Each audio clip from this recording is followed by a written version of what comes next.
Good afternoon, children. Welcome back to the third session of civics class,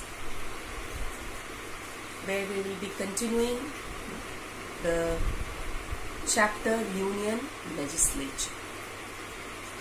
In my previous session, we discussed about Union list, State list, and also concurrent list. Apart from all the three lists, we also discussed about residuary subjects which will arise with the passage of time, and here also Parliament has the power to make laws on it. So in most of the cases we came to know that Union Parliament is more powerful. That means central government is more powerful in most of the cases. Today we are going to read about the new topic, Union Legislature. That is Union Legislature. After a long struggle for freedom, people were succeeded in getting the freedom from the Britishers. And these people of India, aspired, they wished to have a democratic set of government. What is this democratic set of government? That government where the people will have the right to elect the representatives, and that representatives in return will form the government and run the Union Legislature. And how the people will participate in this democratic setup? Through universal adult franchise. What is this universal adult franchise? Many times you have come across this word. Universal adult franchise means here the people got the right to participate in the political process of the country. How? By using their right to vote. They elected their representatives, and these representatives again form the government. So this is all about the democratic setup. Now, as I told you that we are going to read about the Union Legislature. So here Parliament is the legislative organ of Union government. Which is the legislative organ? Parliament. Parliament is the legislative organ of the Union government. Legislature means laws are made, where the laws are made. And the laws are made here in this Parliament, and this Parliament consists of President,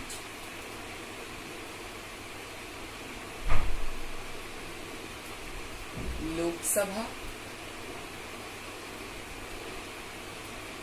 and Rajya Sabha.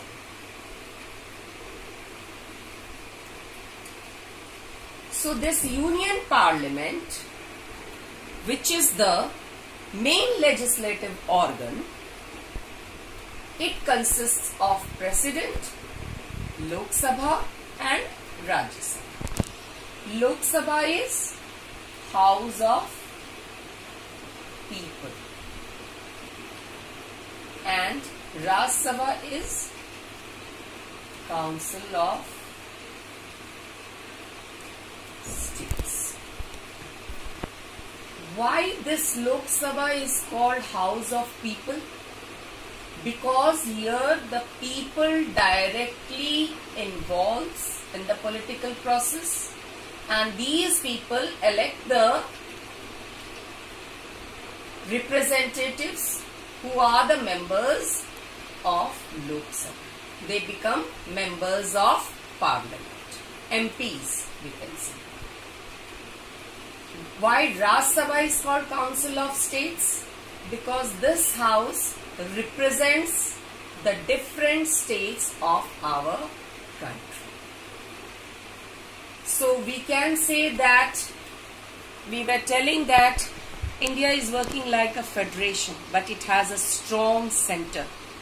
So this is working like a federation because this house represents the different states of our country.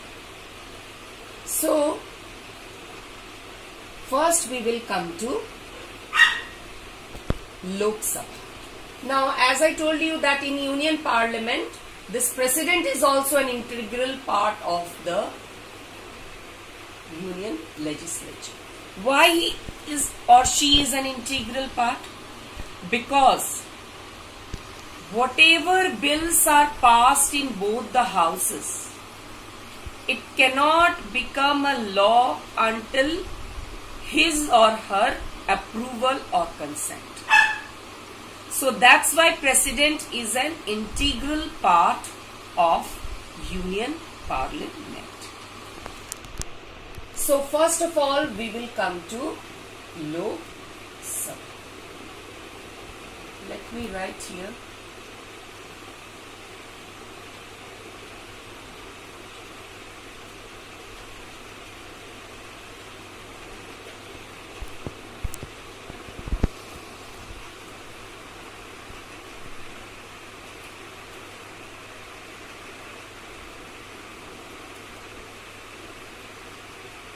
So Lok Sabha, the maximum seats is 552.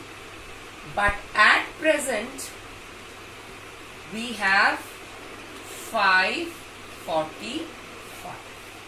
At present, we have 545. Here in this 545, total number of seats are at present in Lok Sabha. 530 represents states and 13 represents union territories. So 530 and plus 513 is 543 and plus 2 is 2 seats are Anglo-Indians who are being nominated by the President. So that is 545. This 2 is Anglo-Indians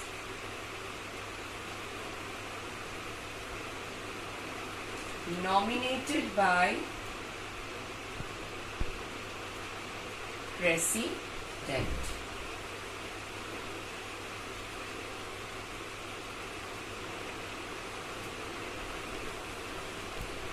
Now, who are these Anglo-Indians? These Anglo-Indians is a mixture of 2 groups of people, Indian and British ancestry. Or you can say that the people of British descent born or living in India. So they are called Anglo-Indians. So you can get a question from here that how many seats are there in Lok Sabha which is nominated by President? The answer will be 2. So maximum seats are 552, but at present we have 545 seats and 530 is representing the states, 13 representing union territories, that is 543, and 2 are the Anglo-Indians nominated by President. So 543 plus 2 is 545.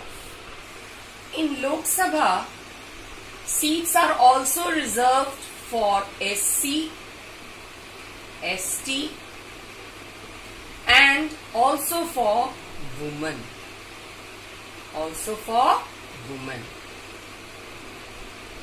So these seats are reserved. What does it mean? That whichever constituency is having the reserved seats for scheduled caste, scheduled tribe or women, that means that there the candidates, whoever will contest the election from whichever party or from independent party, belongs to, if it is a scheduled caste constituency, the candidates should belong to scheduled caste.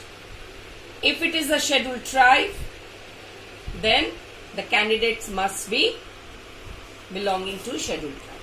If it is a woman constituency, the candidates should be women from whichever party they belong, or they can also contest from independent parties.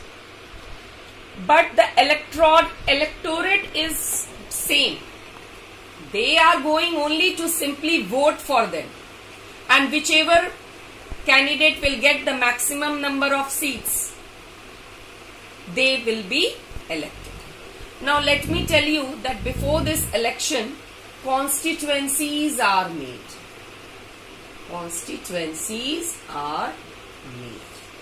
Now what is this constituencies? Constituencies, why they are created? For election, these constituencies are made, and it is based on population. So many times you will see that number of Lok Sabha seats is increased due to the population.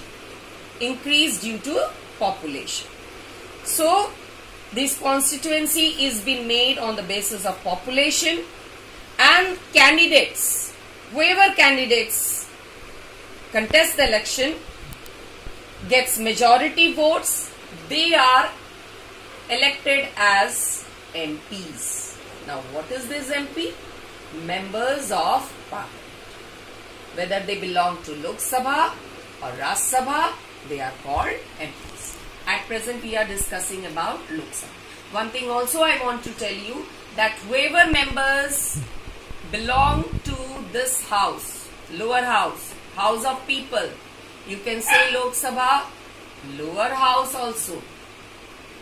We will discuss later that why this lower house is powerful than the upper house.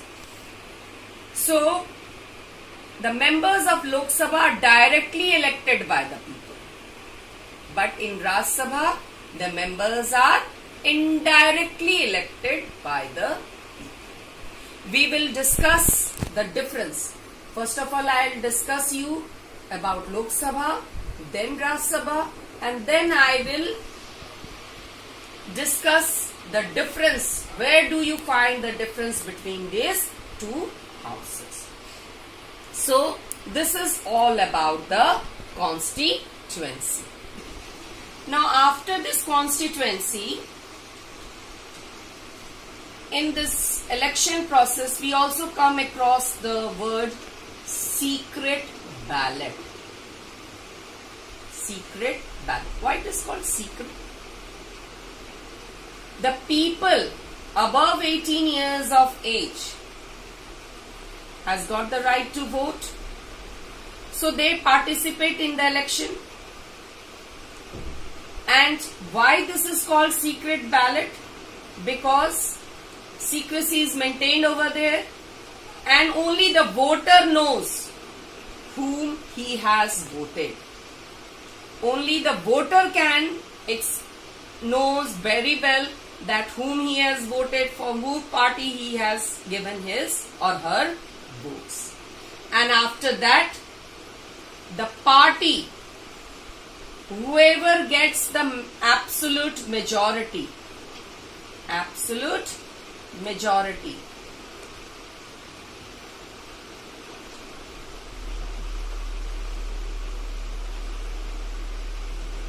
that is more than half of the seats. After the voting procedure, it has been counted, and after counting, the party which gets the absolute majority, means more than half of the seats in parliament, the president invites them to form the government. After that, whoever party gets this absolute majority, president invites to form the government. And after forming the government, whoever is the leader of this party, he or she becomes the Prime Minister. So this is all about Lok Sabha. So for absolute majority, I can also explain you that if at present it is having 540 seats, it must have 273 or more than that. At present we have 545 seats in Lok Sabha. So you can see that at present BJP and his allied parties are having 273, more than 273. So whoever party gets 273 or more than that, that party will form the government, and the leader of that party will become the Prime Minister. Go. Now, as I told you that in 545, 273 or more than that,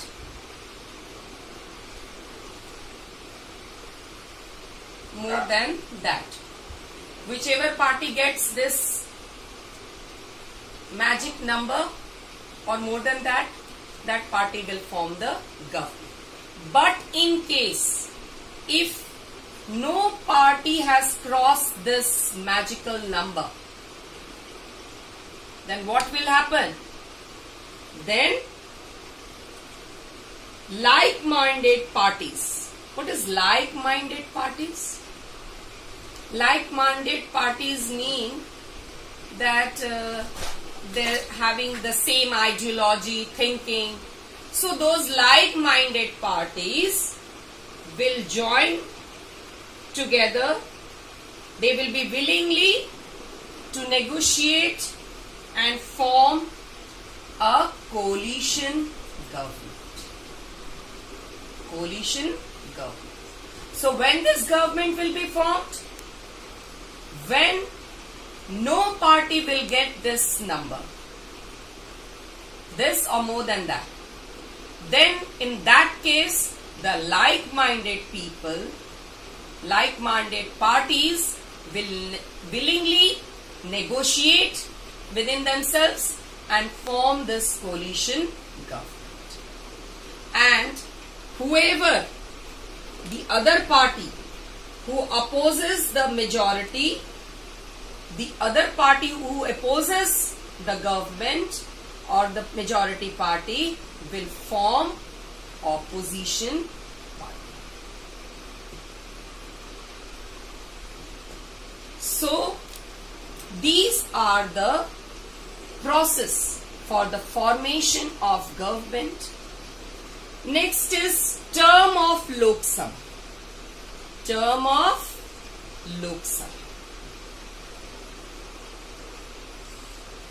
As you all know that it is of 5 years. But in certain circumstances, it can also be dissolved earlier. Before 5 years also, it can be dissolved. And who is going to dissolve this house? President. On the advice of Prime Minister. And in which case it will be dissolved? If it loses its majority, then Prime Minister is going to advise the President to dissolve this Lok Sabha before its term 5 years. Otherwise, if one single party is getting the majority, that party will continue for 5 years. So this is the term of Lok Sabha, that is 5 years. Later on, when we will discuss about Raj Sabha, after that I will show you the difference column wise, that where there is a difference between these two houses. So I discussed about all this, and also the reserve constituencies for scheduled caste, scheduled tribe, and also for women. Reservation for women is a burning topic, and after that 108th amendment, 108th amendment bill in 2008, this women reservation bill was passed by Parliament to reserve 33% of the seats in Lok Sabha and also in all state legislative assemblies, because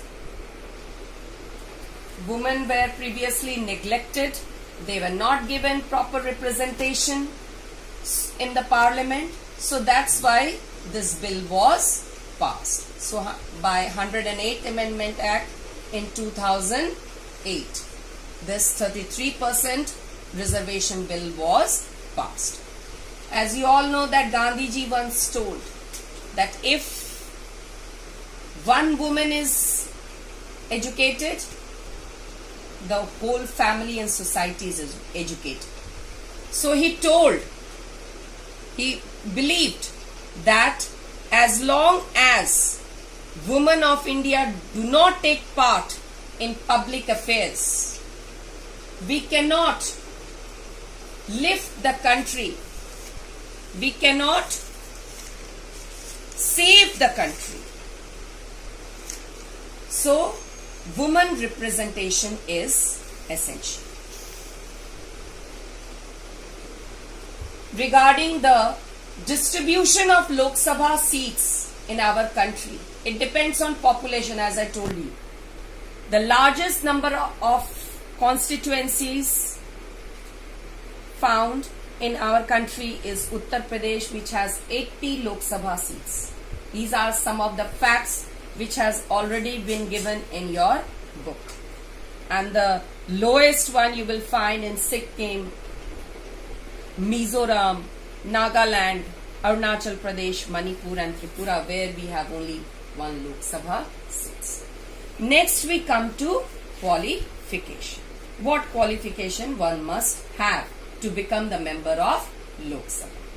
First is Indian citizen. Second, must be 25 years of age. 25 years of age. Third, name must be in voter list. Name must be in voter list. Then, fourth one, that he or she must not be government servant. Government servant. Must not be government servant. Means if you are being elected as a member of Lok Sabha, you cannot be the member, cannot hold a government job. You must not be a government employee. Apart from that, you should also possess qualifications which are added in the Parliament time to time. Qualifications included in the Parliament.